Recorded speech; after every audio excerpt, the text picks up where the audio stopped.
Hello students, empirical institute के इस detailed current affair series में आज मैं एक्सप्लेन करूंगा 3 से 4 इंपॉर्टेंट पॉइंट्स। तो वीडियो के डिस्क्रिप्शन बॉक्स में इस पूरी डिटेल का पीडीएफ लिंक अवेलेबल है, आप वहां पर जाकर के इसे डाउनलोड कर सकते हैं।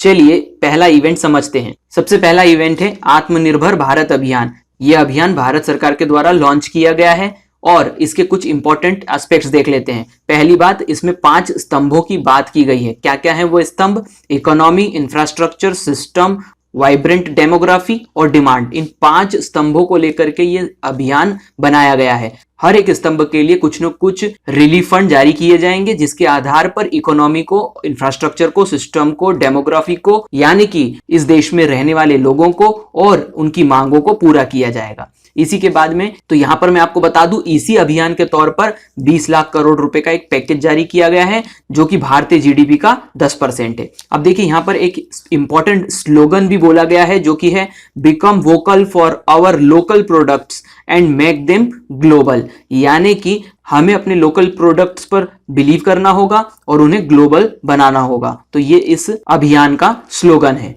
आगे बढ़ते हैं। यहां पर मैं आपको एक इंपॉर्टेंट लिस्ट बता दूं। देखिए, जो भी कंट्री इस पेंडेमिक में अपने जीडीपी का कुछ परसेंट जो है वो एक रिलीफ फंड के तौर पे दे रही है, उसका ये लिस्ट है। यहां पर आप देख सकते हैं, सबसे पहले नंबर पे है जापान, जिसने अपनी जीडीपी का 21.1% जो है रिलीफ फंड के तौर पे दिया है। दूसरे नंबर पे है यूनाइटेड स्टेट ऑफ अमेरिका 13%। तीसरे नंबर पे है स्वीडन 12%। चौथे नंबर पे जर्मनी 10.7% और अब 5वें नंबर पे आ गया है इंडिया। याद रखिएगा, 5th पोजीशन पे है इंडिया 10%। इस प्रकार से ये टॉप 10 कंट्रीज है, जिसमें चाइना, जहां से इस पैंडेमिक की शुरुआत हुई है, उसने मात्र 3.8% जो है जीडीपी का दिया है। तो ये रही टॉप 10 कंट्रीज की लिस्ट। अब देखिए, इस पूरे 20 लाख करोड़ के पैकेज में यहां पर एक बहुत इंपॉर्टेंट एस्पेक्ट है जो हमें कॉम्पिटिटिव एग्जाम के हिसाब से पढ़ना है, वो है एमएसएमई। इसे कहा जाता है micro, small and medium enterprises. इसे पढ़ना इसलिए इंपॉर्टेंट है क्योंकि आप स्टैटिस्टिक्स से समझ सकते होंगे। इसे हिंदी में कहा जाता है सूक्ष्म, लघु और मध्यम उद्यम मंत्रालय।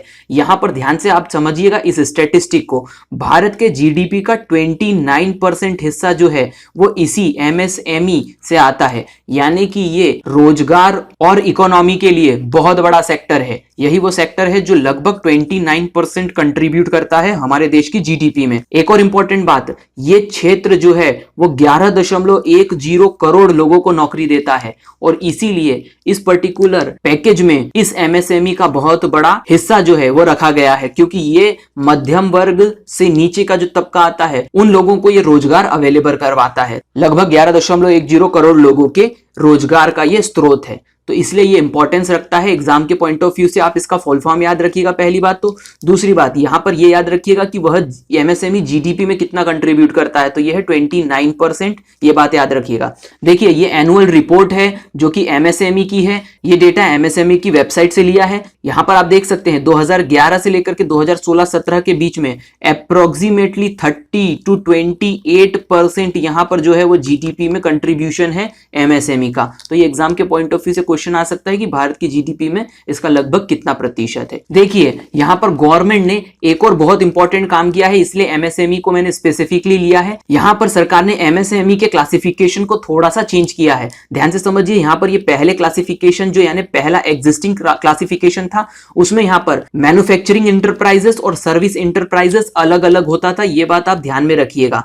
यहां पर यदि पूछा जाए कि माइक्रो, स्मॉल और मीडियम के हिसाब से यदि इंडस्ट्रीज को यदि हम डिफाइन करें तो किस प्रकार से करेंगे, तो यहां पर मैन्युफैक्चरिंग इंटरप्राइजेस में जिन भी कंपनियों का इन्वेस्टमेंट 25 लाख से कम होता था उन्हें माइक्रो लेवल की कंपनीज कहा जाता था।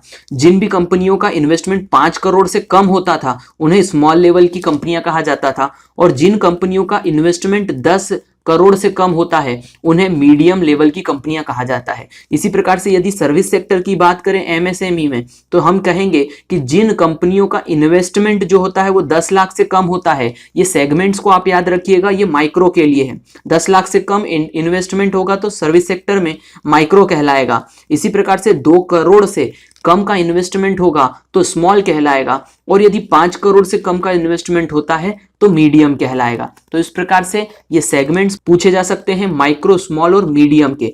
यहां पर ये एग्जिस्टिंग था, अब रिवाइज्ड क्या हो गया है वो आप समझ लीजिएगा। तो अब मैन्युफैक्चरिंग और सर्विस सेक्टर को एक ही कर दिया गया है। पहली बात तो ये बात ध्यान रखिएगा, जहां पर माइक्रो, स्मॉल और मीडियम के लिए सेगमेंट हो जाएंगे। यदि किसी कंपनी का इन्वेस्टमेंट 1 करोड़ से कम होगा और उसका टर्नओवर 5 करोड़ से कम होगा तो उसे हम माइक्रो कंपनी कहेंगे। इसी प्रकार से स्मॉल कंपनी का क्राइटेरिया हो जाएगा जब उसका इन्वेस्टमेंट 10 करोड़ से कम होगा और 50 करोड़ से कम टर्नओवर होगा तो उसे स्मॉल कंपनी कहा जाएगा। इसी प्रकार से मीडियम कंपनी हम 20 करोड़ से कम इन्वेस्टमेंट और 100 करोड़ से कम टर्नओवर वाली कंपनियों को मीडियम कंपनी कहा जाएगा।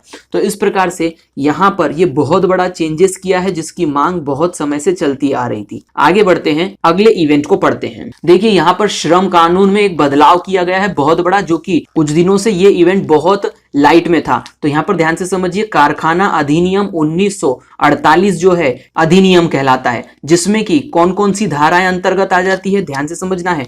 इन धाराओं में 51, 54, 55, 56 और 59 ये कुछ धाराएं हैं जिन धाराओं में बदलाव किया गया है। अब देखिए क्या बदलाव किया गया है वो हम समझ लेते हैं। तो पहले और अब की स्थिति हम समझ लेते हैं। देखिए पहले की स्थिति यदि हम बात करें तो प्रतिदिन एक मजदूर को 8 घंटे और सप्ताह में 48 घंटे काम से ज्यादा नहीं करवाया जा सकता था। लेकिन अब स्थिति ये हो गई है कानून में बदलाव के बाद में कि प्रतिदिन 12 घंटे और सप्ताह में 72 घंटे काम करवाया जा सकेगा एक मजदूर से। दूसरी बात, ये पहले की शर्त है कि 8 घंटे शिफ्ट पर 800 रुपए यदि पहले मिलते थे तो अब जो है वो 12 घंटे में 1200 रुपए मिलेंगे। तो ध्यान से समझिए, यहां पर ये अमाउंट ज्यादा नहीं हुआ है कि 12 घंटे में 1200 रुपए मिल रहे हैं। यहां पर ध्यान से समझिए, जब भी कोई व्यक्ति 8 घंटे काम करता था उससे ज्यादा काम करने पर ओवर टाइम मिलता था और ओवर टाइम जो था वो दुगना सैलरी का हुआ करता था। यहां पर कर्मचारियों के लेवल पर ये एक प्रकार का नुकसान हो सकता है। तो यहां पर ये श्रम कानून में जो बदलाव हुए हैं उससे संबंधित मैं आपको पॉइंट्स बता देता हूं कि क्या क्या एग्जाम्स में क्वेश्चन आ सकते हैं। तो यहां पर हम देख लेते हैं कि सबसे पहली बात तो ये लागू करने वाले राज्य कौन कौन से हैं। तो सबसे पहला राज्य उत्तर प्रदेश है और मध्य प्रदेश है, जिसने कि इस कानून में बहुत बड़ा बदलाव किया है। दूसरी बात, यहां पर हम संवैधानिक प्रश्नों की बात करें कि संवैधानिक रूप से कौन कौन से प्रश्न इस इवेंट पे आ सकते हैं, तो ध्यान से समझना है, जो श्रम कानून होता है वो समवर्ती सूची का हिस्सा होता है। ये एक इंपॉर्टेंट पॉइंट है जो आपको समझना है। श्रम कानून समवर्ती सूची का हिस्सा है। दूसरी बात, इससे संबंधित यानी कि श्रमिकों से संबंधित कौन कौन से अनुच्छेद हैं जिसमें कि श्रम कानून लग सकता है। तो ध्यान से समझिएगा, अनुच्छेद 16, 19, 23 और 24 पार्ट 3 यानी भाग 3 में ये अनुच्छेद आते हैं जो सीधे सीधे श्रम कानून के अंतर्गत आते हैं। यहां पर इस 24 का आप मतलब समझ लीजिएगा, ये जो 24 अनुच्छेद है ये बाल श्रम के रोकथाम के लिए बनाया गया था, तो ये 24 याद रखिएगा। साथ ही साथ यहां पर पार्ट 4 यानी कि चौथे भाग की बात करें तो 39, 41, 42, 43, 43 ए और 54 ये वो अनुच्छेद हैं जिनके ऊपर प्रश्न आने की संभावना रहेगी कि इनमें से कौन एक श्रम अनुच्छेद है या नहीं है। इसमें भी 41 का आप याद रखिएगा, इसे कहा जाता है राइट टू वर्क यानी काम पाने का अधिकार। तो 41 और 24 महत्वपूर्ण हो सकते हैं।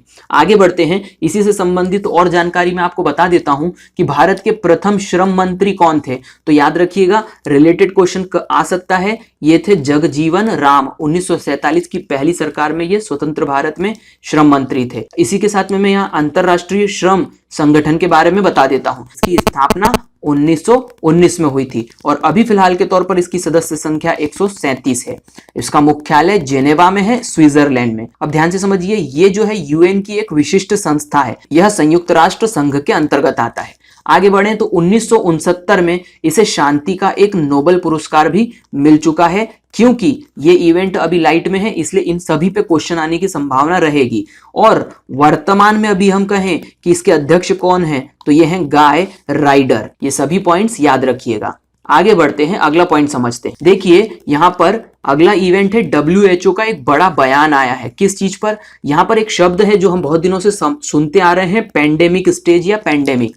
यहां पर WHO ने एक नए शब्द की बात करी है जिसको कहा गया है एंडेमिक। अब समझ लेते हैं पहली बात तो पेंडेमिक क्या है। अब यहां पर आप देख सकते हैं कि यहां पर लिखा हुआ है वाइड स्प्रेड ह्यूमन इन्फेक्शन, यानी कि जब बहुत तेजी से मनुष्यों में इन्फेक्शन फैलता है तो उसे पेंडेमिक कहा जाता है। आगे बढ़ते हैं, यहां पर एक नया शब्द आया है, हर्ड इम्यूनिटी या फिर एंडेमिक स्टेज। देखिए यहां पर हम इस शब्द को समझ लेते हैं, हर्ड इम्यूनिटी या फिर एंडेमिक स्टेज क्या होता है। तो ध्यान से समझिए, यहां पर कहा गया है कि जनसंख्या में रोग प्रतिरोधक क्षमता जब 60% के आसपास पहुंच जाती है तो इसे ही बीमारी का एंडेमिक स्टेज कहा जाता है। देखिए किसी देश में यदि उस देश की लगभग 60% जनसंख्या यदि उस बीमारी या इन्फेक्शन से या संक्रमण से संक्रमित हो जाती है और उसके बाद में वो ठीक भी हो जाती है, तो ऐसी स्थिति में वह वायरस जो होता है उसकी ताकत कम हो जाती है। चाहे उसकी दवाई पूरी तरीके से बन पाए या ना बन पाए, लेकिन उस वायरस के रहते हुए भी जीवन जिया जा सकता है। यहां पर कुछ उदाहरण भी दिया गया है, जैसे कि मीजल्स, चिकन पॉक्स, ये भी एक वायरस संक्रमित रोग हैं, ये आज भी चलते जा रहे हैं, जिनकी दवाइयां पूरी तरीके से अवेलेबल नहीं है, लेकिन फिर भी हम इनके साथ में जी रहे हैं। तो WHO ने अपने एक आर्टिकल में यही बात बोली है कि कहीं ना कहीं इस एंडेमिक स्टेज के आ जाने के बाद में यह कहा जा सकता है कि एक प्रकार से इस वायरस को रोका जा सके। आगे बढ़ते हैं, अगले इवेंट को पढ़ते हैं। देखिए यहां पर कोरोना वैक्सीन के लिए एक बहुत बड़ी सफलता मिली है। यहां पर बात कर लेते हैं, ऑक्सफोर्ड यूनिवर्सिटी का एक शोध हुआ है जिसमें कि 6 बंदरों के एक समूह पर एक वैक्सीन को ट्राई किया गया है, जिसमें बहुत सफलता मिली है। ये वैक्सीन बनाने वाली जो कंपनी है वो AZN.L यानी एस्ट्राजेनेका, ये कंपनी का नाम है जिसने इस दवाई को बनाया है, और ये ऑक्सफोर्ड यूनिवर्सिटी में शोध चल रहा है। अब ध्यान से समझिएगा, यहां पर कुछ और कंपनियां हैं जो कि मानव परीक्षण तक पहुंच चुकी है, यानी कि पहले पशुओं पर शोध किया जाता है, उसके बाद में मानव पर शोध किया जाता है। तो ऐसी कुछ कंपनियां हैं जैसे Moderna company, Pfizer company, BioNTech company और कंसीको बायोलॉजिस्ट कंपनी। ये वे कंपनियां हैं जो अलग अलग वैक्सीन पर काम कर रही हैं और कहीं ना कहीं मानव परीक्षण तक पहुंच चुकी है। इसका मतलब ये बहुत आगे की तरफ बढ़ चुकी हैं। तो आप इन कंपनियों को आगे के लिए सिर्फ ध्यान रखिएगा,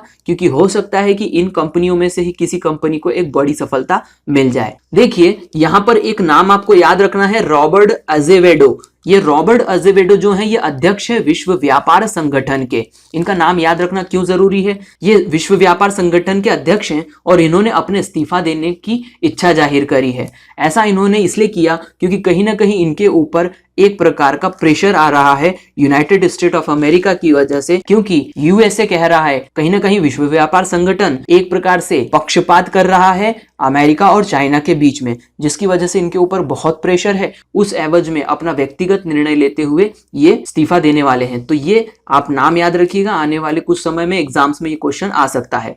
आगे बढ़ते हैं, यदि हम विश्व व्यापार संगठन की बात करें तो इसकी स्थापना 1 जनवरी 1995 में हुई थी। इसका मुख्यालय जिनेवा स्विट्जरलैंड में है और अभी फिलहाल के तौर पर इसके सदस्य 164 हैं। अगला इवेंट समझते हैं। देखिए यहां पर मैंने लिखा है ताइवान। याद रखिएगा, यहां पर हो सकता है कि ताइवान की लोकेशन पे क्वेश्चन आ जाए। तो यहां पर सबसे पहले मैं आपको बता दूं कि ये रही ताइवान की लोकेशन। अब मैंने इसे पॉइंट में क्यों लिया है, कुछ समय से चीन और ताइवान के बीच में बहुत दिनों से कहीं ना कहीं टेंशन चल रहा है, क्योंकि ताइवान ये चाहता है कि 17 तारीख से होने वाली WHO की जो मीटिंग होने वाली है, यानी कि वर्ल्ड हेल्थ असेंबली की जो मीटिंग होने वाली है, वो उसमें सदस्य बनना चाहता है। लेकिन क्योंकि चीन ये मानता है कि ताइवान उसी के देश का एक हिस्सा है, इसीलिए वह कहीं ना कहीं विश्व भर में ये प्रेशर बना रहा है कि ताइवान को यह मौका नहीं मिले, जबकि ताइवान अपने आप को एक स्वतंत्र देश मानता है। तो आप ध्यान रखिएगा कि ताइवान यहाँ प्रशांत में दक्षिण एशिया का एक देश है, इसे आप याद रखिएगा। तो ये लोकेशन के हिसाब से क्वेश्चन आ सकता है